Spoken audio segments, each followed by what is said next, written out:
रानू मंडल के बाद इस राह चलते लड़के को हिमेश रेशमिया ने कैसे बनाया रातों रात सुपरस्टार। पुष्पा 2 की स्टोरी हुई लीक।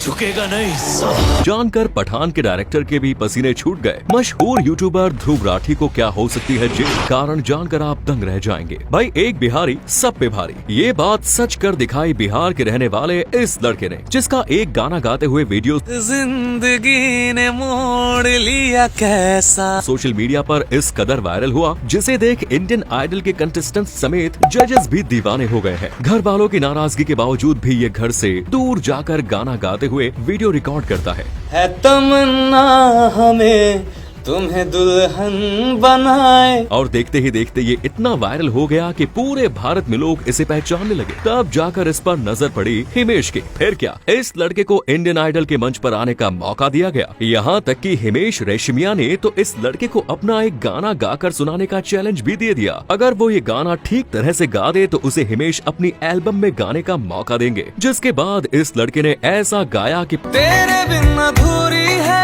पूरा इंडियन आइडल का मंच झूम उठा। वो कहते हैं ना, टैलेंट कभी छुपता नहीं। और हिमेश ने भी अपना वादा निभाते हुए इससे ये गाना गवा दिया, जिसे एक दिन में ही 4 मिलियन से ज्यादा व्यूज मिल गए। जिसके बाद गांव का एक साधारण सा लड़का रातों रात सेलिब्रिटी बन गया। वायरल हो रहे इस सिंगर का नाम है अमरजीत जयकार। ये तो कुछ भी नहीं, अमरजीत इतना पॉपुलर हो गया कि गरीबों के भगवान कहे जाने वाले मशहूर अभिनेता सोनू सूद की आने वाली फिल्म फतेह के लिए अमरजीत गाना भी गाने वाला है। जिस तरह इस लड़के का गाना रातों रात वायरल हुआ, वैसे ही अल्लू अर्जुन की मोस्ट अवेटेड फिल्म पुष्पा 2 का एक अनाउंसमेंट वीडियो हाल ही में रिलीज हुआ है, जो देश भर में वायरल हो रहा है। जिसमें देखा जा सकता है पुष्पा तिरुपति की जेल में बंद है और वहां से भागते वक्त पुलिस उसका पीछा कर उसे गोली मार देती है। इसके साथ ही पुष्पा के मेकर्स ने एक दमदार पोस्टर भी रिलीज किया, जिसमें पुष्पा लड़कियों के कपड़े पहने दिखा। इस लुक को देखकर ये अंदाजा लगाया जा सकता है कि इस पार्ट में पुष्पा की श्रीवल्ली मरने वाली है और पुष्पा इस अवतार में श्रीवल्ली की मौत का बदला लेगा। इस टीजर में ये भी देखने को मिला कि कैसे लोग पुष्पा के लापता होने के कारण प्रशासन से गुस्सा है, क्योंकि पुष्पा तो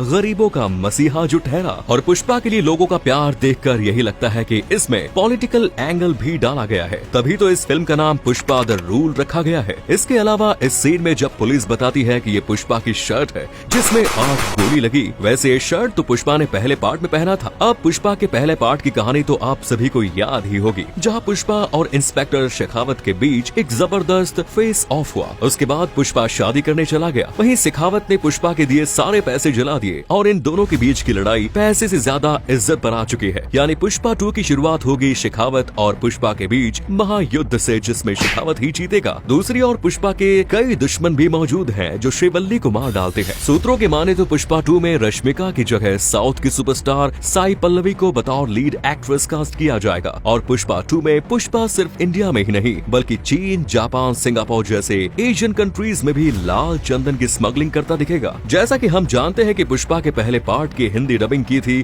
बॉलीवुड अभिनेता श्रेयस तलपड़े ने, जिनका इस फिल्म को ब्लॉकबस्टर बनाने के पीछे काफी बड़ा हाथ है। लेकिन आपको जानकर आश्चर्य होगा कि पुष्पा 2 की हिंदी डबिंग श्रेयस नहीं बल्कि किसी और से करवाई जाएगी। मशहूर यूट्यूबर ध्रुव राठी ने कुछ दिनों पहले रियल फ्रूट जूस के स्वास्थ्य पर पड़ने वाले हानिकारक प्रभाव को लेकर एक वीडियो बनाया, जिस पर आपत्ति जताते हुए फ्रूट जूस बनाने वाली कंपनी डाबर ने कोलकाता हाई कोर्ट में राठी के खिलाफ केस दर्ज कर दिया है। इस पर कोर्ट ने ध्रुव राठी को वीडियो से आपत्तिजनक हिस्से को हटाने का आदेश दिया। बावजूद इसके ये वीडियो अलग अलग सोशल मीडिया प्लेटफॉर्म्स पर मौजूद रहा है, जिसके बाद जस्टिस रवि किशन कपूर ने फटकार देते हुए कहा, मेरे आदेश देने के बावजूद भी वीडियो नहीं हटाया गया। लेकिन ध्रुव राठी ने अपने वीडियो में ऐसा क्या कह दिया कि ये मामला कोर्ट तक पहुँच गया। राठी ने अपने वीडियो में पैकेट जूस की तुलना कार्बोनेटेड सॉफ्ट ड्रिंक से की है, जैसे कोका कोला, पेप्सी। राठी ने ये सलाह दी कि पैकेट जूस का सेवन ना करें, इससे डायबिटीज और गंजापन जैसी समस्याएं हो सकती है। उन्होंने अपने वीडियो में किसी कंपनी का नाम तो नहीं लिया, लेकिन कई सारी तस्वीरें दिखाई। राठी ने वीडियो में डाबर के लोगों को छुपा दिया। कंपनी ने राठी पर यह आरोप लगाया है कि उन्होंने फ्रूट जूस और कार्बोनेटेड सॉफ्ट ड्रिंक्स की गलत तुलना की। साथ ही कंपनी ने यह भी आरोप लगाया है कि वीडियो में डाबर के प्रमोशनल एड के स्लाइड का भी इस्तेमाल किया गया है। लेकिन इस केस में अब डाबर खुद फंसता दिख रहा है। डाबर के वकील ने सभी सभी चैनल से इस वीडियो के URL को हटाने की मांग की है। तब जज ने कहा, आप यानी डाबर ये दिखाएं कि राठी ने किसी गलत इरादे से ऐसा किया, और अगर आप ये साबित ना कर सके तो मैं किसी मल्टीनेशनल कंपनी को किसी व्यक्ति के खिलाफ इस तरह का केस चलाने की अनुमति नहीं दे सकता। और केस की अगली सुनवाई 8 मई तक स्थगित कर दी गई। अब देखना दिलचस्प होगा कि कोर्ट इस पर क्या राय देती है। मक्का के पवित्र जमजम पानी पर जब जापान के एक साइंटिस्ट मसारू इमोटो ने रिसर्च किया, जिसके बाद उन्होंने कुछ ऐसे राज खोले कि पूरी दुनिया ही हैरान रह गई। मसारू ने जमजम के पानी पर एक लंबे अरसे तक रिसर्च के बाद बताया कि उन्होंने इससे पहले ऐसा पानी कभी नहीं देखा। उनके मुताबिक इस पानी के पार्टिकल्स माइक्रोस्कोप से भी नहीं देखे जा सकते। ये पानी इतना पावरफुल है कि इसके पार्टिकल्स को देखने और क्रिस्टल बनाने के लिए जमजम के एक बूंद को नॉर्मल पानी के